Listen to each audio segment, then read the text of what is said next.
Hey, what is up? Welcome to this episode of the Entrepreneur to Entrepreneur podcast. As always, I'm your host, Brian Lofermento, and I know how everybody feels about sales. We hear it from you listeners all over the world every single week, but the truth is, sales is not just about being salesy. It's about bringing so much more to the table, including customer service, including understanding and empathy and listening, and that's why we've gone out and we've found an incredible guest that brings such a unique background into the world of sales. It actually feels funny prefacing this episode with regards to sales because it is so clear to me that today's guest really excels when it comes to service and understanding who it is that all of our businesses want to serve. So let me introduce you to today's guest. Her name is Shelley Mann. Shelley is the founder of Strategic Sales Advisors, which is a consulting firm that helps high-performing founders and CEOs build repeatable, scalable commercial engine. The reason why I emphasize those things today is we're going to talk about that, breaking that feast-or-famine cycle that so many business owners fall into.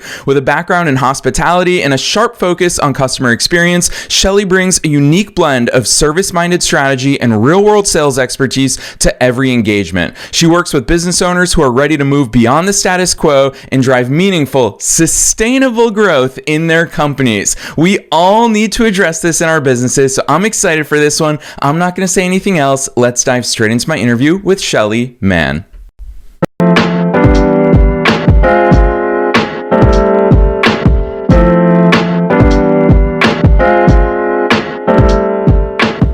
All right, Shelley, I am so very excited that you're here with us today. First things first, welcome to the show.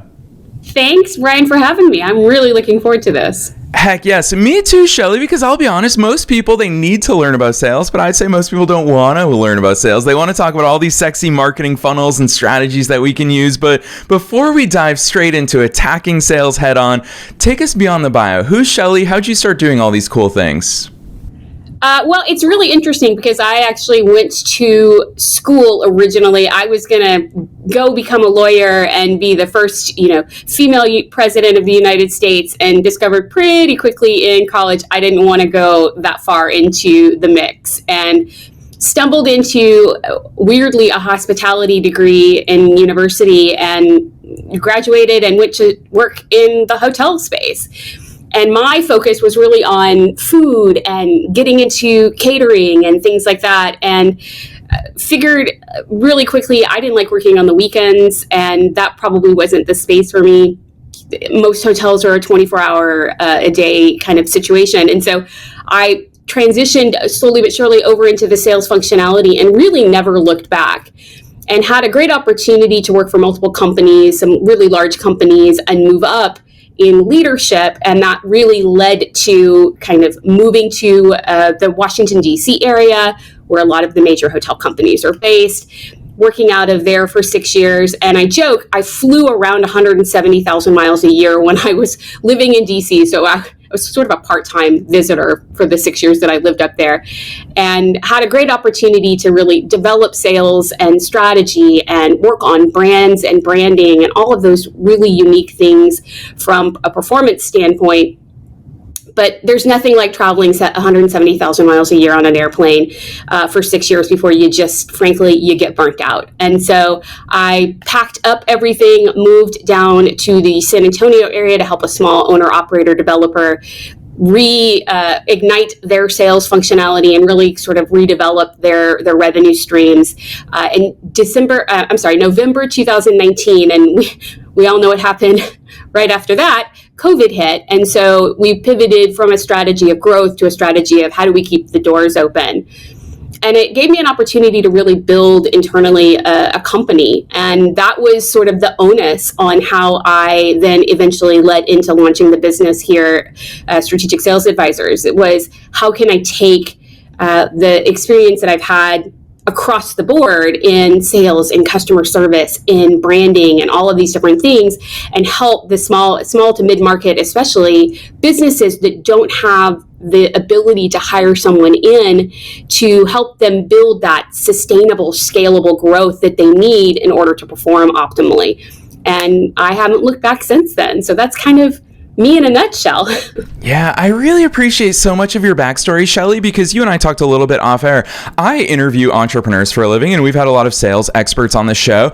I don't think I've quite seen your sort of background in your industry. I think it's the hospitality industry. If I really have to oversimplify things, I'm going to kick it back to you after this oversimplification for you to take us into the real deep considerations here. But if I had to simplify hospitality, what is hospitality? It's all about making sure people feel like they're taken care of. And then when I think about sales, traditionally, a lot of people view it as a sale is something that I close, that is, an objective that I'm leading people to. And it involves sales scripts, and it involves follow-up techniques, and it involves all of these. But looking at your background and just the body of your work, it makes me realize, why don't we treat sales like hospitality? Why is sales not just like hospitality and making sure people are taken care of, and let the sale inevitably happen when we lead people down the right path? Am I oversimplifying it? Is hospitality something we should bring into sales? What's your take? I think it's a great point, and I bring this up a lot with clients because I do think that there is a need and necessity to bring hospitality into sales. If you think about it, the majority of sales is about building relationships with your clients and building long-term space with those clients. And if we are treating it like we're going to close something and then move on to the next opportunity, yeah, we do need to grow and continue to leverage additional clients, additional new business opportunities and business development. But if you can bring a bit of that hospitality in, right, that building of relationships in, because at the end of the day, if you think about going back and looking at hospitality, somebody who's staying in a hotel, if they only stay in your hotel once and they never come back, you're consistently fishing for new guests to stay in the hotel. And that is really unsustainable. There's no way to grow a business if you're constantly adding or looking to add new clients and you're not keeping the ones you have. So we want to bring that hospitality space in, that welcoming presence, that how do I help you, that thinking ahead of what the client needs, and then being able to help and produce that. And if we can do that, that's where companies get really sustainable in their business. And that's where they set themselves apart from their competitors. Because we know, there's no business out there that doesn't have competitors anymore. There's no unique business ideas. There's the business idea of, I can do this better than someone else. And that's where I think hospitality can come in. Yeah, so well said. Shelley, I want to call this out because I hear this objection from listeners all the time that I think entrepreneurs, we do have a tendency, because this is our baby. Our business is something that we so uniquely love, just like everyone uniquely loves each and every child because they're individuals. Entrepreneurs convince themselves, oh, my business is so different, that I am operating in a unique market. I just want to call out for listeners' sake that our biggest competitor is inaction. Each and every customer or client, they can choose to just do nothing at all. And so even if you do find yourself in that industry, Shelley called out, you've got competitors, but your biggest competitor is just going to be them not doing anything at all. So with that, Shelley, another common thread amongst entrepreneurs is that feast or famine. You've kind of already alluded to part of the way around that, but I love the fact that you saw this firsthand in the COVID era. Hey, we just need to survive. That's one thing that we need to focus on. How does that become a permanent mindset for you in your state when you're working with the businesses and clients that you work with?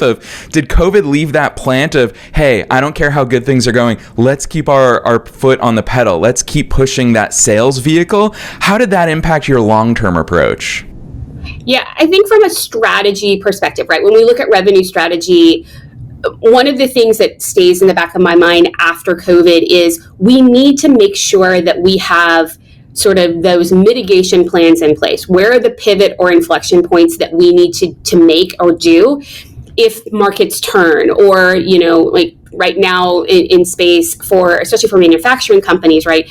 Tariffs are a big situation, and production costs and things like that. So we need to be thinking ahead for what's next. I hate to say it this way, but what's that next shoe to drop? And what are the signifiers within the business from a revenue impact perspective that we need to then say, we're going to pivot. This is the moment that we're going to make that pivot, and we're going to change our strategy. And then what does that strategy look like from a revenue growth perspective? COVID's such a great example of it across all industries. But in hospitality, we went from, running 70, 75% occupancy, which in most hotels is considered pretty much, full occupancy, which sounds weird because you would think 100%, but 75% to 4% overnight. So our whole focus was who's in the market traveling right now, and how do we capture them, and how do we bring them into the hotel, right? How do we get them in the doors, and then how do we take care of them so they don't want to move to the hotel down the street, which has occupancy, because everybody had occupancy. The other thing that I really work with clients on is looking at their existing business model from a revenue performance standpoint, and then looking at what their competitors are doing out there, and then start looking at where's the white space. So again, if we go back to the hospitality mindset, right, a major hotel company like Marriott or Hilton, Hyatt to a lesser extent, these big companies, they're consistently looking at how do we, make a product, or how do we serve every single traveler that's out there from A to Z. And they're constantly looking at where are the white spaces? Who are the customers we're not serving right now that we could serve? And if you have the bandwidth in your company or organization, and you have the skill set, whether that's product or service, look for those white spaces that are there. And then how do we then plug into that and then serve that space? And you'll usually hear it from your existing clients where they're having a challenge that's sort of adjacent to what you're doing with them, that you could potentially help them with. I run into that right now. I have so many small companies that would love to do things like, work with me to put a sales playbook together, but it's not something necessarily right now out of the gate that they can financially afford to work with somebody, that intensively. So for me, that's a white space. How do I craft and create almost a self-service model where people can start to create a playbook that is very focused on their business, and not just here's a template, run with this and see if it works. Shelley, I think that what you just revealed is something that we can all take on board in our own businesses. Is I think as entrepreneurs and business owners, we have a tendency to look within for the answers. And really what I'm hearing from you from a sales perspective is look outside of you. The answers actually don't even live inside of you. They live inside of your market, and really filling in those white gaps in our marketplace. That's the true answer. That's the true sales opportunity. And what I really appreciate about you, you said playbook, but I see the term come up so much in your work, is building a commercial engine. To me, Shelley, what's so beautiful about that, it's just like when I learn something, I love frameworks because I can always fall back on that framework. Well, an engine, a system, a scalable and repeatable thing that we can do, that is the most reliable thing that we can implement in our businesses. What does a commercial engine or a sales engine, what does that look like? What are the pieces of that engine? Yeah, it's a great question. And I think a lot of companies, especially people who don't come from a background where you've had some sales experience, you've got a great idea, you're launching your business and you don't really know what that framework or that engine looks like. And the commercial engine is really made up of, multiple disciplines, right? Marketing is integrated in there because sales and marketing need to work in alignment. They need to work together. But on the sales side of things, we need to have a repeatable framework for how sales is going to get accomplished. And when I work with clients, a lot of times that comes into that playbook. And we look at it from a strategy. Who are the clients that we're really going after? What does that ideal look like? What is the competition doing out there? What's going on in our general market or marketplace? Where are those things that are going on in our industry that we need to make sure, that could be potential disruptors down the line that we need to keep in the back of our mind for things, right? We put all of that together. Once we have that, then we look at it from a methodology. What are the questions we're going to ask? How do we qualify the business? All of those types of things. And that is all fed a lot by either the companies and organizations that have done the sales process, right? And they've engaged with certain clients to drive that business, and they just don't have it all packaged together yet. Or if it's a new business, it's a startup out of the gate, we're working on theory at that point. And this type of thing is going to be something that's going to continue to grow and merge and align as your business gets more mature and you can get more information fed in. It's all fed off of information. So once we get methodology kind of created in there, then we look at what's the process, right? What are the different steps and stages within the sales process? Who do I need to get involved at each different stage? And then once we've got somebody involved, what's that next step that signifies moving to the next phase? And how are we tracking all of that? Because it's so funny, because I think a lot of people don't understand that sales is fed 100% off of data. the more data that we have coming in, the better decisions that we can make on, do we have the right clients, right? Are we working through the right questions that we need to in order to make sure that we're getting the information we need to get people through the sales process and into the next stages? And then finally, we work on scripting for the sales team, because what we want to do is we want to create a one voice coming out that's helping us with brand reputation and management that feeds into marketing, as well as then it helps us continue to have the right conversations at the right time with a key prospect or key potential client out there. Once we get through all of that and we've converted business, the sales process doesn't stop, because now we need to learn how to turn things over operationally. So if you're turning things over to other teams, we need to understand what that is. And as I said, we need to make sure that we're maintaining that relationship with clients, because it's so cyclical. Things go round and round and round. So a client that you engage with today for product or service, next week could have a whole nother need or another service or product that you offer. We have to continue that conversation, and we have to continue going. And that's how we keep really happy clients. And that's how we keep them on board for the most engagement possible. Yeah, it's so interesting hearing the way you paint the picture of this engine, because we can start to see all the different moving parts of our businesses, which all of us are wearing a lot of hats behind the scenes. But you already talked about how it plays into marketing, and marketing feeds into your sales engine.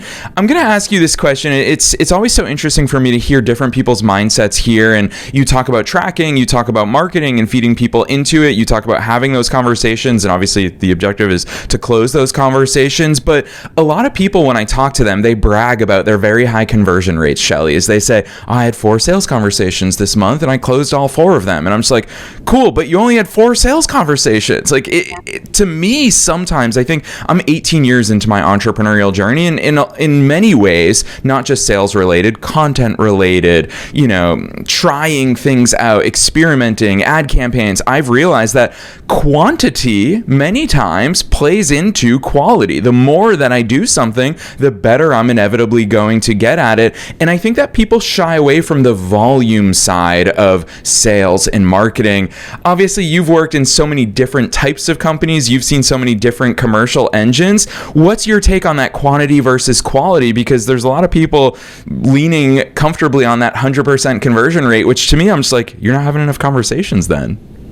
Yeah, I look at it like you would an economic situation, right? Where do we hit that point of where you have enough quantity coming in and you have a high quality of conversations going on that you're optimally producing the most revenue or the most clients that you can. So quantity does play a role. And it's really funny because this last year, I went through a process of building out my website, and I built a qualification sheet to the website itself. And it cracks me up because I truly never thought that I would get clients that would fill that out and come to me through that, because I didn't and haven't added SEO or anything, related to that in my system, but I have. And so, even someone like me who spent their entire career over, 20 years in sales and sales related fields, I still am surprised by what we can do to engage. What I would say to listeners out there is that where we need to focus from a quantity perspective is understanding where our clients are. What space are they in? So, for example, when I talk to a lot of like home services businesses, which are very big down here in the Hill Country area in Texas, right? They're going to be playing from a residential standpoint within the Facebooks and that type of space. But they're also targeting businesses, so they've got to get into LinkedIn and some of those others. They have to play in multiple seats and understand where those clients can prospectively come from. So they need to have a voice in all of those. So first of all, they need to understand where their clients are engaging and spending their time. And then second of all, then they need to understand what the messaging is and how they need to engage with that. So if I take myself for an example, I work exclusively with businesses and companies and organizations that are focused in on B2B and some, direct to consumer sales processes.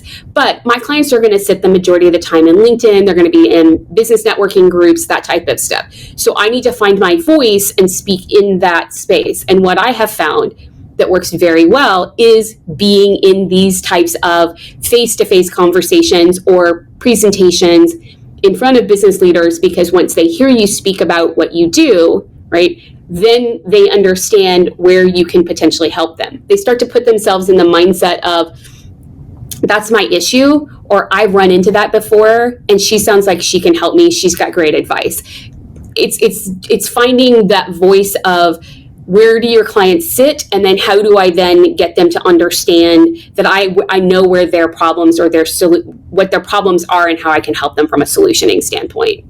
Shelley, when I hear you say that, it reminds me, one of my favorite things about what I've seen about your approach is that you very happily violate the golden rule, which obviously when we were all kids, we were told that the golden rule is treat somebody how you want to be treated, but it's not what I'm hearing from you today. I'm hearing from you, treat them how they want to be treated. I need to find a way that they are going to understand the things that I want to convey. That's obviously part of your big value add and competitive advantage in your industry. Shelley, let's face it, your industry, the sales industry, is typically dominated by men, and they have that ABC, always be closing mindset. It's what we're preached to, but you bring that unique vantage point in the fact that you, as a female, you understand that females make decisions in different ways, and a lot of decision makers are female. So it's on all of us as business owners to understand not just gender differences, but literally all of the differences about who it is that we're selling to.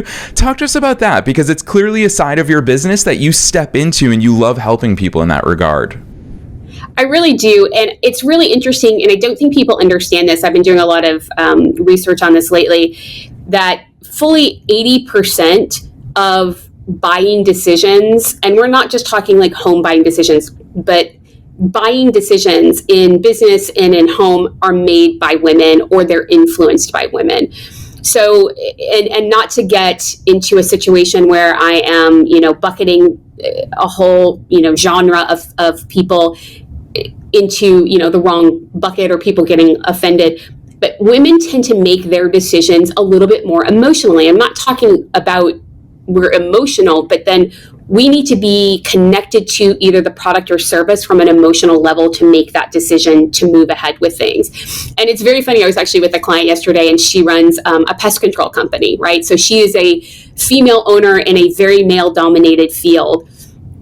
And she and I were talking about this, and she goes, it is so true, because especially in the home decisions, 9 times out of 10, even if they're talking to, the husband or the partner in the household, and they're like, just talk to my wife, she'll make the decision on this. And it's really interesting to see this kind of work in conjunction. So what I tell people is that we have to learn, data and analytics are really important, but we need to connect to the emotional side from a decision making, whether that's in individual, direct to consumer sales, or that's in business to business sales. We have to do that, not just because women are making a lot of the decisions or influencing that decision, and that's where they want to sit, but across the board, you're going to make more sales when we can connect emotionally into things. One of my favorite questions to ask of a business owner when I am in that discovery mode with them, which is so critical, going back to converting business and,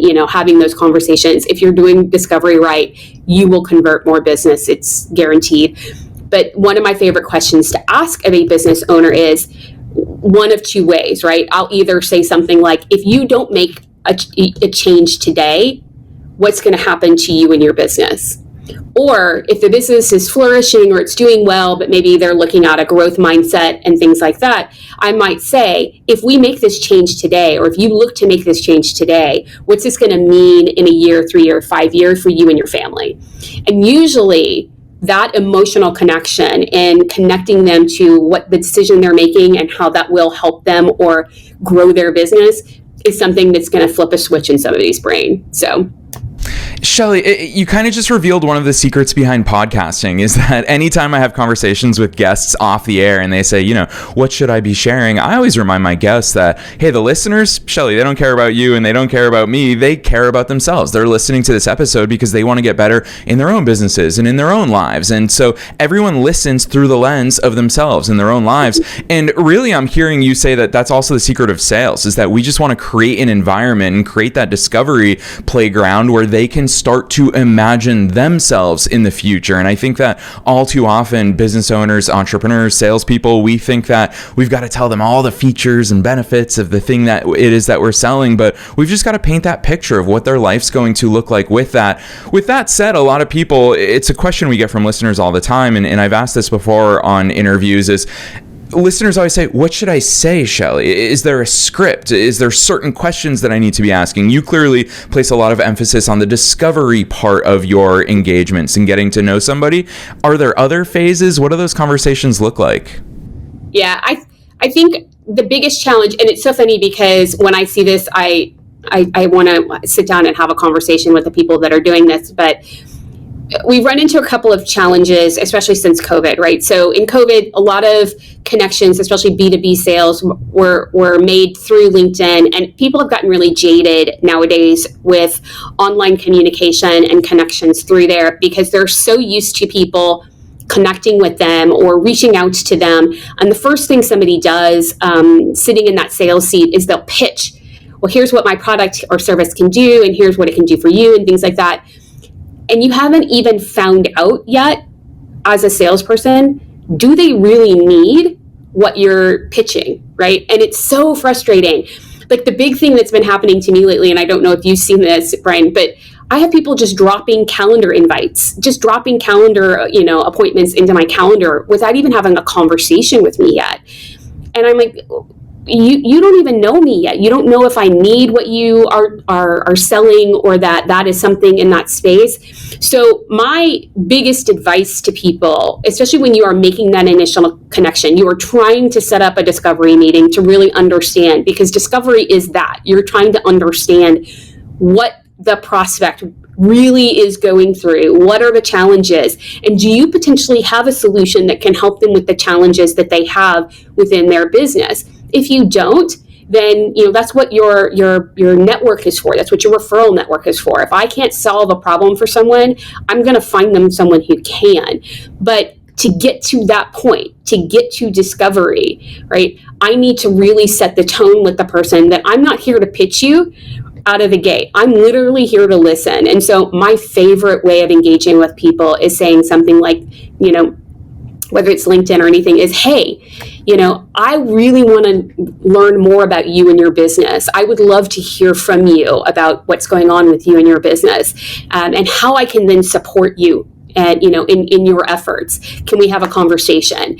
And let's just be honest, who doesn't like to talk about themselves or their business nowadays? So, it's such a great way to enter. And then you have to be really authentic, and you do have to listen. And just that first conversation, I don't talk about what I do at all. I really listen to what they're going through and things like that. And at some point, usually they'll ask the question, okay, well, tell me what you do, or, do you think you can help, or, any of those types of things. And that's when I might generically have I think I can help you with this based upon our conversation. I'd like to put something together and we can talk through something, and get to that next stage. But I just want to listen and see what's going on with them. And if you're really authentic about that, people understand, they know that, and they appreciate that. Boom, Shelley, that's not just brilliant, that's actionable. And I'll reveal to you while we're here together on the air that one of the most common questions we get from our audience about sales is specifically, like, this is the verbiage that I read all the time in emails, which, listeners, my email address, hello@imatbrian.com. Don't be shy. But we always hear from listeners, Shelley, they ask specifically, how can I do sales successfully without being salesy? That's like always what they say. And you just provided the best answer to that. Listeners, go back, literally, just write down the exact way that Shelley phrased that, because you'll see that Shelley wasn't even interested in sales in the way that she said that. She's genuinely interested in understanding her market, understanding the people that she's aiming to serve, and that is why sales happen to find their way to Shelley. So Shelley, I love that approach. I'm going to ask you this question. It's what I ask at the end of every single episode. I promised you that time would fly by today, but it's super broad. Obviously, you and I talked about sales today, but I also want to reiterate, you're one of us. You're a fellow entrepreneur and a fellow business owner. So with that hat on, what's your best piece of advice for listeners? Knowing that we're being listened to by both entrepreneurs and entrepreneurs at all different stages of their own growth journeys, what's that one thing you want to leave them with today? Really, I think for me, one of the things that I learned right out of the gate from an organization that I belong to is plan for your exit, right? So from when you're setting up your business and setting it up for growth, and eventually at some point you may want to sell, you may want to transition, right? So one of the first things I learned was, prepare for an exit. Set your business up where it can function outside of you. And I think of that when I'm working with clients, but when I'm working on my own business too, is how do I set up sales where if I had to take a step away, so I was recently on vacation, and if I'm stepping away from my business, what can be done, or what is happening, what processes are documented from the very beginning that then easily somebody else can handle while I'm away. And I think businesses don't do that often enough. I think we I have a client right now, he's in startup mode, for example, and he is working his day job, and he's in this complete startup mode for a really great business idea, and has, great opportunity for what he's doing. And he came to me and was like, I'm not really sure on the sales side of things. What do I need to do? I've never been in that space before. And, we started with the playbook. And I said, the reason I'm starting this way is we're building your foundation, your sales foundation, so that when you can very quickly transition out of that sales as the owner and really focus in from an owner perspective of running the business and growth and scalability, that when you bring sales team members in, right, you have a foundational plan on how the sales operations work within your company, and how they can get into that and grow quickly in that business, because all that does is make your business grow. So I'm very much a, thought process of what I did at the beginning of launching was, here's not just my business plan, but now here's how I'm going to exit the business. Here's the sales and how it works within my business and where this goes in the future. I'm not planning to exit anytime soon, but if I had to tomorrow, I could, and it's all structured because I'm stepped away from, or have the plan in place of where I can step away from the different aspects of my business. So well said, Shelley. That is a very mature entrepreneurial lesson that it takes a long time for everybody to learn that. And I think that it reframes the way that you think. You are clearly stepping into the executive function, that CEO role in your business, thinking about that big picture. Whereas it's very easy for all of us to get sucked into, hey, I'm just an operator. Here's exactly what I have to do for my business. So I really love and appreciate that approach, and you sharing that mature wisdom with all of our listeners around the world. I'm also very excited for them to go deeper into the world of all the great things that you're up to with strategic sales advisors. So Shelley, if people want to find you online, you also have a YouTube channel. Please promote that as well at this time, because I want listeners to get all of the goodness and wisdom that you're out there sharing. So drop some links on us. Where should listeners go from here? Yeah. So my website is strategicsalesadvisorsllc.com. Pretty easy. If you search me out on the web, I'm there. And then I do, as I mentioned to Brian, I have a YouTube channel where I try to add educational content for business owners around how to develop on the sales side of things. And my channel is called Building Sustainable Sales. So you can find me there as well. And I'm on LinkedIn if anybody wants to connect. On LinkedIn, I'm happy. I put out content on LinkedIn as well, just helping to motivate and get people moving in the right direction from a sales perspective.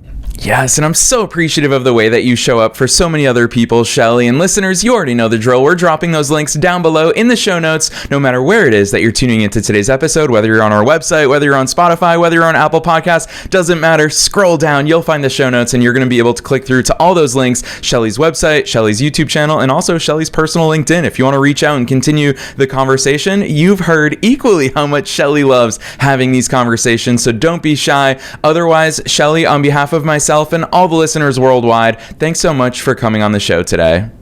Yeah, thanks, Brian. I had a great time.